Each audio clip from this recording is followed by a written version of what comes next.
Hello everyone, welcome to our channel. My name is Prerna and ये हमारा third lesson है in the series of liver diseases. हमने पहले पढ़ा है व्हाट इज जॉन्डिस, कितने उसके टाइप होते हैं और कैसे कॉज होता है। नेक्स्ट हमने पढ़ा हेपेटाइटिस कितने तरीके के होते हैं, क्या होता है हेपेटाइटिस, कैसे कॉज होता है, और उसमें हमने एक्सप्लेन किया था जिनमें हम डाइटरी मैनेजमेंट कर सकते हैं। आज हम पढ़ेंगे बचे हुए जितने भी लिवर डिजीजेस हैं, उनको बारी बारी से हम क्लियर करेंगे। First is liver cirrhosis. Liver cirrhosis basically final stage है लिवर इंजरी का और लिवर डिग्रेडेशन का। मतलब लिवर सिरोसिस के बाद लिवर बिल्कुल हर तरीके से खराब हो जाता है, ये बिल्कुल फाइनल स्टेज है। अगर आपने काफी समय तक क्रॉनिक हेपेटाइटिस को नेग्लेक्ट किया है तो वही क्रॉनिक हेपेटाइटिस आगे बढ़कर लिवर सिरोसिस हो जाता है। लीवर के जितने भी डिजीजेस हैं वो बेसिकली इसके स्टेज आप कंसीडर कर सकते हो। अगर आप जॉन्डिस को नहीं ट्रीट करोगे वो हेपेटाइटिस बनेगा।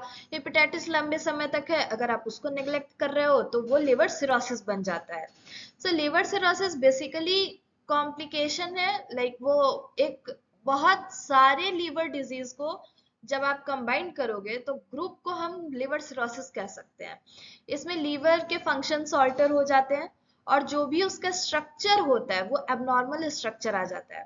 आगे हम देखेंगे कि लिवर के कैसे स्टेजेस प्रोग्रेस करते हैं। Liver cirrhosis basically liver injury का फाइनल स्टेज होता है और लीवर डिग्रेडेशन का फाइनल स्टेज होता है। जब आप जॉन्डिस को नेग्लेक्ट कर चुके, हेपेटाइटिस को नेग्लेक्ट कर चुके, तो वो आगे बढ़ करके अब लीवर ठीक तो नहीं हो सकता है, तो वो अब जिस स्टेज में जा रहा है उसे हम लिवर सिरोसिस कहते हैं। लीवर सिरोसिस में लीवर सेल्स इन्फ्लेम्ड हो जाते हैं, फाइब्रस सेप्टा डेवलप कर जाता है। सेप्टा बेसिकली सेप्टम का प्लूरल फॉर्म है।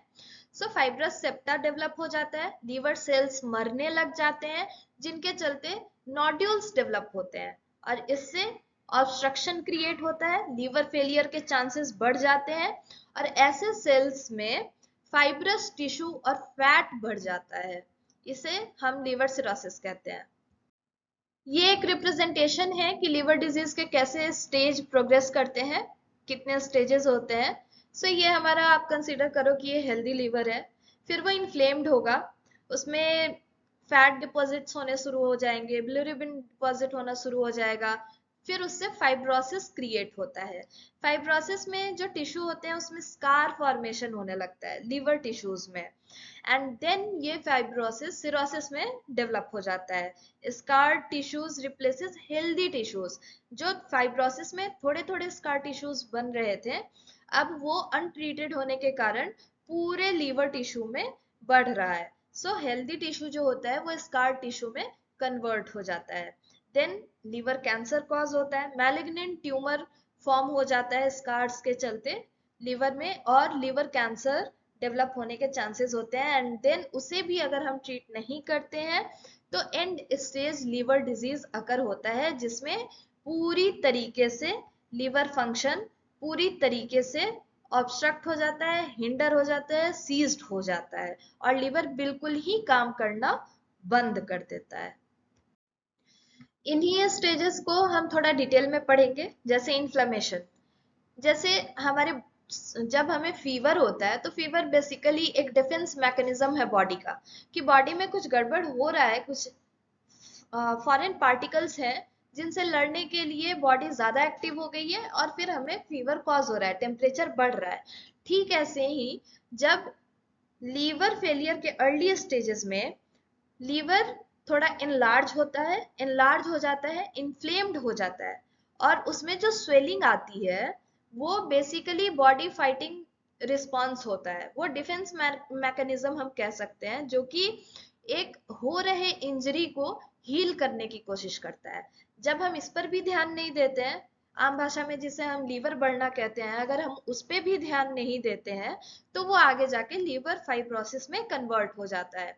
और लीवर फाइब्रोसिस में एक्स्ट्रा सेलुलर मैट्रिक्स प्रोटीन में बहुत ज्यादा कोलेजन और ये सारी चीजें एक्युमुलेट हो जाती हैं, जिनसे बहुत तरीके के क्रोनिक लिवर डिजीज डेवलप होते हैं। अगर आप उसे भी नेग्लेक्ट कर रहे हो देन सिरोसिस हैपन होता है। सिरोसिस लेट स्टेज है लिवर डिजीज का, जिसमें कि जितने भी लीवर के हेल्दी टिश्यूज होते हैं वो सारे के सारे हेल्दी टिश्यूज स्कार टिश्यू में कन्वर्ट हो जाते हैं और लीवर परमानेंटली डैमेज हो जाता है। मतलब यहाँ से बहुत कम चांसेस होते हैं लीवर रिकवरी के ना। अब हम देखें तो basically cirrhosis is the actual disease जिसे हम रिकवर नहीं कर सकते हैं, कह सकते हैं हम। तो सिरोसिस में क्या क्या कॉम्प्लिकेशन होते हैं? फर्स्ट है एसाइटिस, इसमें एब्डोमेन में वाटर एक्युमुलेट हो जाता है। सेकेंड है अपर गैस्ट्रोइंटेस्टाइनल ब्लीडिंग, गैस्ट्रोइंटेस्टाइनल ब्लीडिंग होती है। इसोफेगल वेरिसेस इसमें फॉर्म हो जाते हैं जिनसे कि ब्लीडिंग होती है। नेक्स्ट है हेपेटिक कॉमा और hepatic encephalopathy.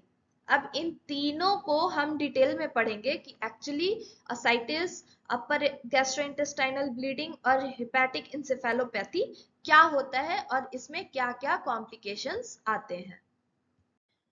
Ascites is a characteristic symptom of advanced stage of liver cirrhosis.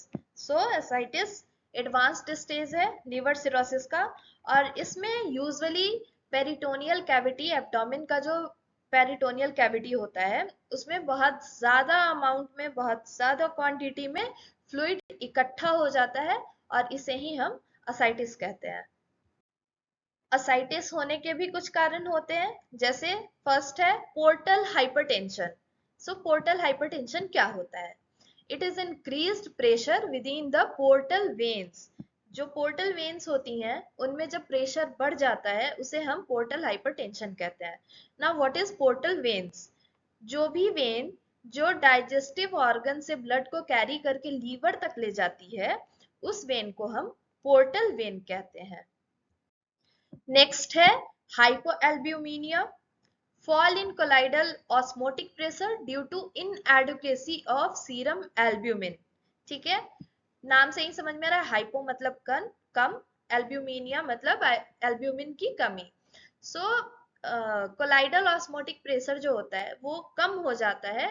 क्यों? क्योंकि सीरम एल्ब्यूमिन कम हो जाता है। सो बेसिकली सीरम एल्ब्यूमिन के कमी के कारण जो कोलाइडल ऑस्मोटिक प्रेशर होता है वो उसमें कमी आ जाती है और उससे हाइपोएल्ब्यूमिनिया होता है।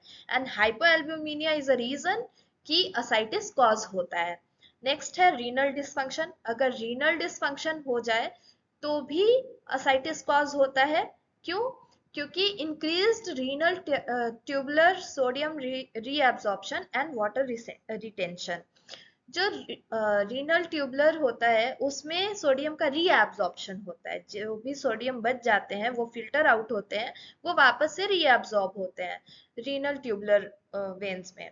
तो उनका वो ज्यादा इंक्रीज हो जाता है, वो सोडियम रीअब्जॉर्प्शन बहुत ज्यादा बढ़ जाता है और वाटर का रिटेंशन हो जाता है, जिसके चलते रीनल डिसफंक्शन क्रिएट होता है। जो इलेक्ट्रोलाइट बैलेंस है वो नहीं बन पाता है। असाइटिस का नेक्स्ट रीजन है इसोफेगल वेरिसेस। सो इसोफेगल वेरिसेस बेसिकली ये हम कह सकते हैं कि ये रिजल्ट है पोर्टल हाइपरटेंशन का, और जो अपर गैस्ट्रोइंटेस्टाइनल ट्रैक्ट ब्लीडिंग होती है उसके चलते भी इसोफेगल वेरिसेस होते हैं। इन्हें हम it relates to a state of varicose. Varicose का मतलब होता है डिस्टेंटेड और डायलेटेड वेन्स। सो इसोफेगस के वेन्स जो कि डिस्टेंट हो जाते हैं, डायलेट हो जाते हैं, फैल जाते हैं, और स्टमक के अपर पार्ट का जो वेन्स होता है वो फैल जाता है, उसके कारण इसोफेगल वेरिसेस होते हैं, और ये पोर्टल हाइपोटेंशन के चलते भी कॉज होता है। हिपैटिक कॉमा और हिपैटिक इंसेफेलोपैथी जो कि लास्ट स्टेज है लीवर डिजीज का, वो बेसिकली इसमें नर्वस सिस्टम डैमेज हो जाता है। क्योंकि लीवर डिसऑर्डर्स में इतने कॉम्प्लिकेशन होते हैं और उसका फंक्शनिंग रिड्यूस हो जाता है हेपेटाइटिस और सिरोसिस में, जिसके कारण न्यूरोलॉजिकल डिस्टर्बेंस भी आता है। एंड इसी न्यूरोलॉजिकल डिस्टर्बेंस को हम हिपैटिक इंसेफेलोपैथी कहते हैं। सिम्टम्स जो देखने को मिलते हैं वो मेंटल स्टेट में चेंजेस आ जाते हैं, कॉन्शियसनेस में चेंजेस आ जाता है, पर्सनालिटी बदल जाता है, बिहेवियर इंसान का अल्टर हो जाता है। सो ये था लीवर डिजीज सारे के सारे। एंड ये था 5 स्टेजेस ऑफ लीवर डिजीज, जिसमें कि लास्ट था हेपेटिक इंसेफेलोपैथी। आई बिलीव कि आपको ये लेक्चर फ्रूटफुल लगा हो, समझ आया हो। एंड नेक्स्ट जो हमारा लेसन होगा वो लीवर फंक्शन को टेस्ट, लीवर फंक्शन के कितने टेस्ट होते हैं इस पर होगा, जिसे हम नॉर्मली मेडिकल टर्म में एलएफटी भी बोलते हैं। KFT for kidney function disease test and LFT liver function test. So हम ये देखेंगे कि लीवर डिजीजेस को पता करने के लिए हम कौन कौन से टेस्ट कर सकते हैं। अगर आपको ये लेसन फ्रूटफुल लगा हो, समझ आया हो, तो please like share and subscribe our channel. And आपको कोई भी सजेशंस हो, किसी भी तरीके की क्वेरी हो, तो आप प्लीज मुझसे कमेंट सेक्शन में पूछ सकते हैं। Thank you.